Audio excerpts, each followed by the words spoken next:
ஒரு கட்சியெல்லாம் தாண்டி ஒரு தனி மனிதனாக வாக்காளன்ட்ட சில விஷயங்கள் பேசும் பொழுதுதான் உங்களுக்கு ஒரு எழுச்சி ஏற்படும் என்பது என்னுடைய எண்ணம். ஏனென்றால் இது சாதாரண எலெக்ஷன் கிடையாது, சாதாரண எலெக்ஷனாக நம்ம கொண்டு போகல. அரவக்குறிச்சியை பொறுத்தவரை கடந்த 10 வருட காலமாக இப்படித்தான் அரசியல் பண்ணணும் அப்படின்னு ஒரு டெம்ப்ளேட், ஒரு கேம் கிரியேட் பண்ணி வச்சிருக்காங்க. அந்த கேம் என்னன்னா, 25,000 இஸ்லாமிய சகோதரர்கள் வாக்கு வங்கி, 30,000 கட்சிக்காரங்க போடுற ஓட்டு 55,000 ஆச்சு, பணம் கொடுத்து இன்னொரு 30,000 வாங்கினா 85,000 ஆச்சு. அதனால் திராவிட முன்னேற்ற கழகம் 20 வருஷமா தொடர்ந்து அரவக்குறிச்சியில அரசியல் பண்ணிட்டு இருக்காங்க, எம்எல்ஏக்களா இருக்கிறாங்க. புதுசா யாராவது உள்ள வந்து இந்த அரசியலை கலைச்சு புதுவிதமான அரசியலை மக்களுக்கு கொண்டு வரணும் அப்படின்னா நாம் தான் இந்த கழகத்துக்கு முதல் எதிரி. நானும் தமிழ்நாட்டில் பார்த்துட்டு இருக்கிறேங்க. 2018 ஏன்னா சில பேர் இங்க பிரச்சாரம் பண்ணாலும் இந்த விஷயத்தை சொல்ல வேண்டியது என்னுடைய கடமை. 2018 ஒரு நாள் இரவு உட்காந்து நான் என்னுடைய இரவு உணவு சாப்பிட்டுட்டு இருக்கேன், எஸ்பி உடுப்பியாக. அப்போ இன்ஸ்பெக்டர் சொல்றாரு, சார் இந்த மாதிரி ஒரு பெண்ணை கற்பழிச்சு கொண்டிருக்காங்க, ஸ்பாட்ல ஒரு 10,000 பேர் இருக்காங்க, நீங்க உடனே கிளம்பி வாங்க அப்படின்னு. நம்ம கிளம்பி அந்த ஸ்பாட்டுக்கு போகும்போது ஒரு 10,000 பேர் எல்லாம் கல்லை வச்சுட்டு நிற்கிறாங்க. நம்ம வெஹிக்கிளை கல் எடுத்து அடிக்கிறாங்க, கண்ணாடியெல்லாம் உடைக்கிறாங்க, அந்த எஸ்பியை வெளியே இழுத்து அடிக்கணும்னு நினைக்கிறாங்க. மக்களுக்கு அந்த கோபம் இருப்பது நியாயம்தான். ஏனென்றால் ஏதோ ஒரு பெண் அவங்களுடைய லைஃபை பறி கொடுத்துருக்குறாங்க. அன்னைக்கு எல்லாம் அது கஷ்டப்பட்டு அந்த பெண்ணுடைய சடலத்தை வெளியே எடுத்து அதை பிரேத பரிசோதனை செய்து கடைசி அந்த கைவர்கள் 3 பேர்த்த அரெஸ்ட் பண்ணி நாங்கள் ஜெயிலுக்கு அனுப்பிச்சிட்டோம். எப்பவுமே இந்த மாதிரி கேஸில் அவங்களுடைய இறுதி சடங்குக்கு போவது என்னுடைய வழக்கம். ஒரு மனிதனாக, போலீஸ் அதிகாரியாக கிடையாது, ஒரு சாதாரண மனிதனாக ஒரு கலர் ட்ரெஸ் போட்டுட்டு ஒரு 2 நாள் கழிச்சு வீட்டில் போய் உட்காந்து துக்கம் விசாரித்து விட்டு வருவேன். அது என்னுடைய பழக்கமாக எப்பவுமே இருந்துச்சு. அங்கே போகும்போது அந்த பெண்ணுடைய தாயார் என்கிட்ட ஒரு கேள்வி கேட்டாரு, தம்பி நீ கர்நாடகா சிங்கம்னு பேர்லாம் வாங்கியிருக்க, பெருசுப்பா, எல்லாம் சந்தோஷம், என் பொண்ணை மட்டும் திருப்பி கொடுத்துருப்பா எனக்கு. நீ பிடிச்ச அக்யூஸ்ட் வேண்டாம், நீ 2 நாளா பிடிச்ச கதையெல்லாம் எனக்கு வேண்டாம், எனக்கு பொண்ணை திரும்பி கொடுத்துருங்க. அப்போது ஏற்பட்ட ஒரு எழுச்சி. ஏன் இந்த கேள்வி அவங்க கேட்குறாங்க, இதுக்கு நம்ம என்ன பதில் வச்சிருக்கோம்? அக்யூஸ்ட் பிடிச்சாச்சு, பட் பொண்ணை நம்ம திரும்ப கொடுக்க முடியாது, மேலே போயாச்சு. அதோடைய பயணமாக கைலாய மானசரோவருக்கு ஒரு யாத்திரை புறப்பட்டேன் 2018 ஆகஸ்ட் மாதம். 69 நாள் அந்த பயணத்தின் பொழுது ஒரு முடிவெடுத்தேன், அடிப்படையில் வேலை செய்யணும், அடிப்படை மக்களுக்கு நம்முடைய வாழ்க்கையை அர்ப்பணிக்க வேண்டும் என்பதற்காக என்னோட போலீஸ் வேலையை துறந்தேன்.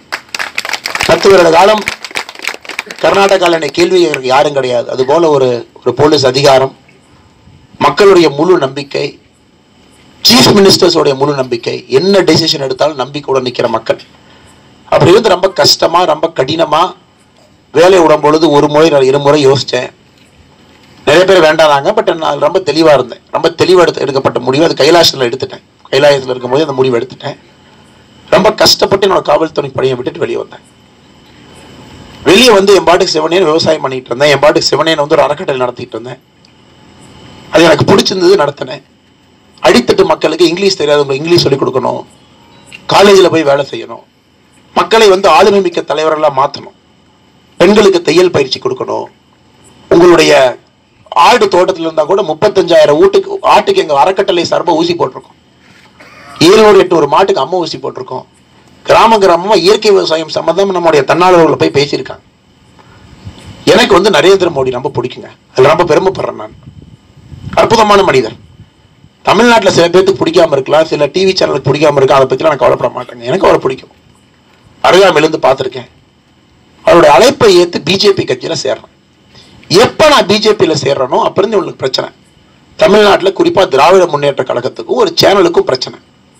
அப்ப இருந்து தொடர்ச்சியாக என் மேல 6 மாத காலமா பின்னாடியே வந்துட்டு இருக்காங்க. என் பாட்டுக்கு சிவனே என் வேலையை பார்த்துட்டு என் ஊர்ல சிவனேன்னு இருந்தேன். என்னோட வாழ்க்கை இப்படித்தான் போகணுங்கிற முடிவுல இருந்து இவங்க தான் என்னைய வம்புக்கு இழுத்து முழு நேர அரசியலா நீ பேச வச்சாங்க. என்ன பேச வச்சாங்க? அண்ணாமலை ஐபிஎஸ் போனதே ஃப்ராடு அப்படின்னு ஆரம்பிச்சார் டிஎம்கேல இருந்து. அதான் சொன்னேன், ரைட்டுப்பா, எனக்கு ஐபிஎஸ் வேலை கிடைச்சதே காங்கிரஸ் அரசாங்கத்தில். மன்மோகன் சிங் அவர் பிரதம மந்திரியா இருக்கும் பொழுதுதான் 2011 ஐபிஎஸ் ஆஃபீஸர் ஆனேன். இப்போ நீ கூட்டணி காங்கிரஸ் தான் வச்சிருக்க, மன்மோகன் சிங் சொல்லு அண்ணாமலை ஃப்ராடு பண்ணி ஐபிஎஸ் வாங்கினான், அதுக்கு பேச்சு இல்லை. 2014 தான் பிஜேபி ஆட்சி வருது. அதுக்குள்ள நான் முதல் மாவட்டத்தில் எஸ்பியாவும் ஆயிட்டேன்.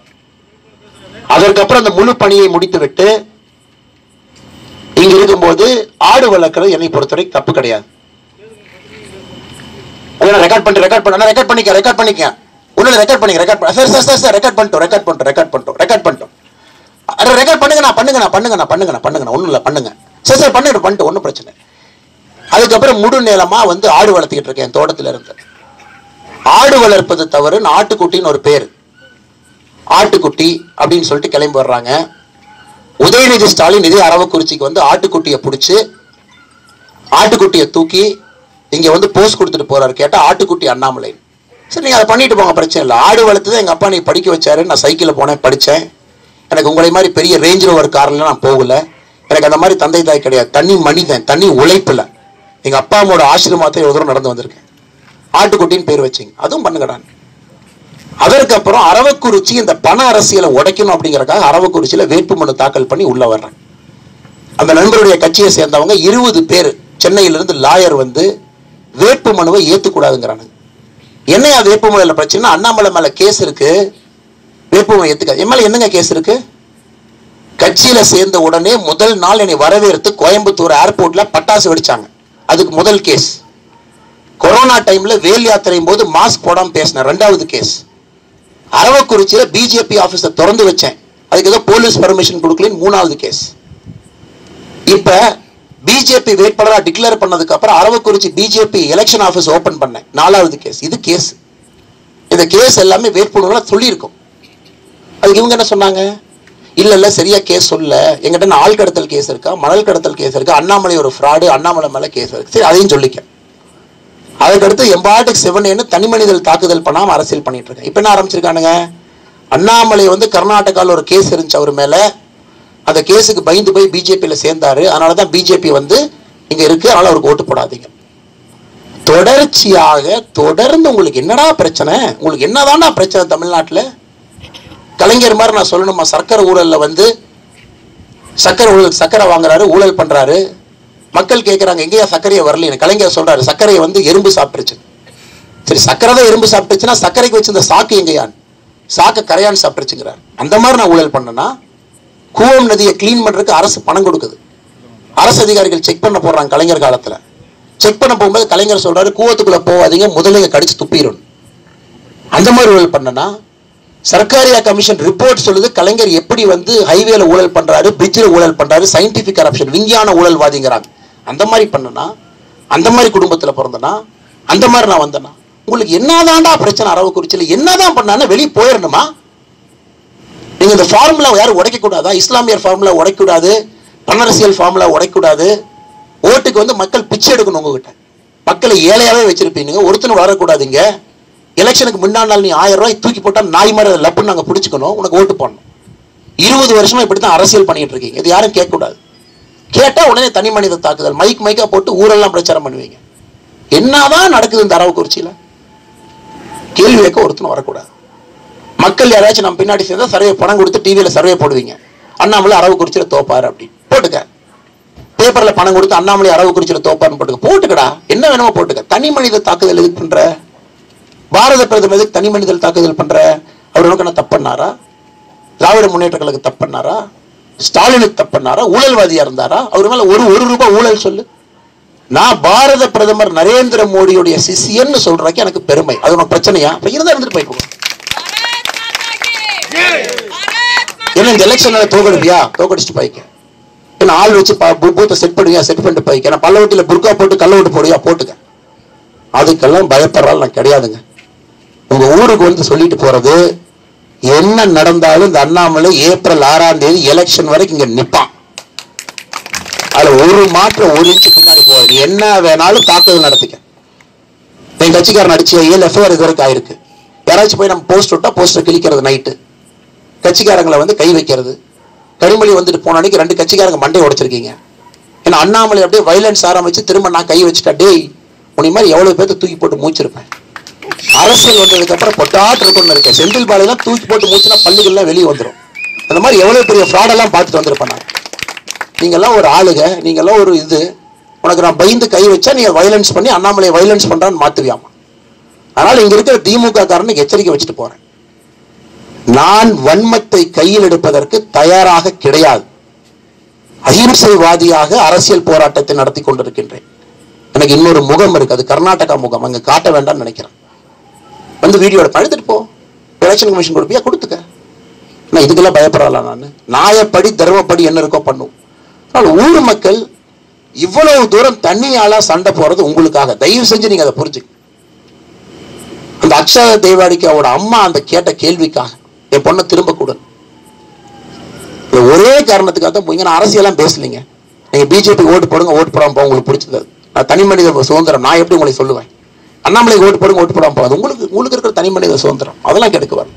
பட் அண்ணாமலை யார் என்கின்றதை நீங்கள் தெரிந்து கொள்ள வேண்டும். நான் ஆப்போசிட் கேண்டிடேட் மேல தனி மனித தாக்குதெல்லாம் பண்ண மாட்டேங்க. பண்ண ஆரம்பிச்சா எனக்கு 1000 பண்ணுவேன். அவங்க குடும்பத்தில் எப்படி எல்லாம் நாயை வந்து தலித் காலனியில் அவுத்து விட்டாங்க எல்லாம் சொல்ல முடியும் என்னால. அதெல்லாம் சொல்ல மாட்டேன். எதுக்கு அதெல்லாம் சொல்லணும்? தனி மனித தாக்குதல் பண்ணாம அஹிம்சையாக அரசியல் நடத்தணும்னு நினைக்கிறேன். தயவு செஞ்சு வன்மத்தை என் கையில் எடுக்க வச்சிடாதீங்க. அது வேற மாதிரி போயிடும். பல்லவட்டியில ட்ரை பண்ணானுங்க, அது வேற மாதிரி போயிடுச்சு. ஊர் மக்களுக்கு சொல்ற ஒரே ஒரு விஷயம், ரெக்கார்ட் பண்ணுங்க, வீடியோ வைரல் பண்ணுங்க, எல்லாத்துக்கும் அனுப்புங்க, 4 பேருக்கு போன் எடுத்து சொல்லுங்க. இந்த அரவக்குறிச்சி ஃபார்ம்ல உடைப்பங்க அதை எத்தனை நாளைக்கு வச்சு பண்ணுவீங்கன்னு பாத்துறலாங்க. உடைப்பங்க அதை. எலெக்ஷனுக்கு முன்னாள் நைட்டு வந்து துண்டு பிரச்சாரம் மாதிரி நாய்க்கு எலும்பு துண்டு போற மாதிரி தூக்கி போட்டு போறது. லப்பன் பிடிச்ச நம்ம ஓட்டு போட்டுறோம். உங்களுக்கு என்ன தைரியம்? 2016 நீங்க எம்எல்ஏ எலெக்ஷன்ல நிப்பீங்க, நாங்க ஓட்டு போடுவோம். கட்சி மாறுவீங்க, 2019 நீங்களே நிப்பீங்க, அதுக்கும் நாங்க ஓட்டு போடுவோம். தொகுதி மாதிரி வேற இடத்துக்கு போவீங்க, மறுபடியும் நாங்க ஓட்டு போடணும். என்னடா நினைச்சிட்டீங்க? குடும்ப சொத்தான அரவக்குறிச்சி உங்களுக்கு என்ன? திமுக திராவிட முன்னேற்ற கழகம் அரவக்குறிச்சி பேரை மாத்திட்டு போயிருக்கு. அதனால் அன்பார்ந்த பொதுமக்களே, ஒரே ஒரு விஷயம் உங்களுடைய கவனத்துக்கு, அண்ணாமலை யார் என்று தெரிந்து கொள்ளுங்க. அவனுக்கு பெரிய வல்லம் கிடையாதுங்க, சின்னால். அரசியலுக்கு வந்து நிர்பந்தப்பட்டு அரசியலுக்கு வரவழைக்கப்பட்டு நிர்பந்தப்படுத்தப்பட்டு சிவனேன்னு எம்பாடி என் வேலையை செஞ்சுட்டு இருந்த நிம்மதியான வாழ்க்கையை வாழணும். தேவையில்லாம காலச்சக்கரம் இழுத்துட்டு வந்துருச்சு. காலச்சக்கரம் தேவையில்லாம இன்னொரு வேட்பாளராகவும் களம் இறக்கி விட்டுருச்சு. அமித்ஷாஜி தான் சொன்னார் நெல்லுங்கன்னு, அதுக்கு தான் நிக்கிறேன். அதனாலதான் அமித்ஷாஜி நாளைக்கு வர்றாரு. அவர் சொன்னார், நீங்க போய் தமிழ்நாடு பாலிடிக்ஸ் கிளீன் பண்ணினா யாரு கிளீன் பண்ணுவா? எல்லாம் சைடுல உட்காந்து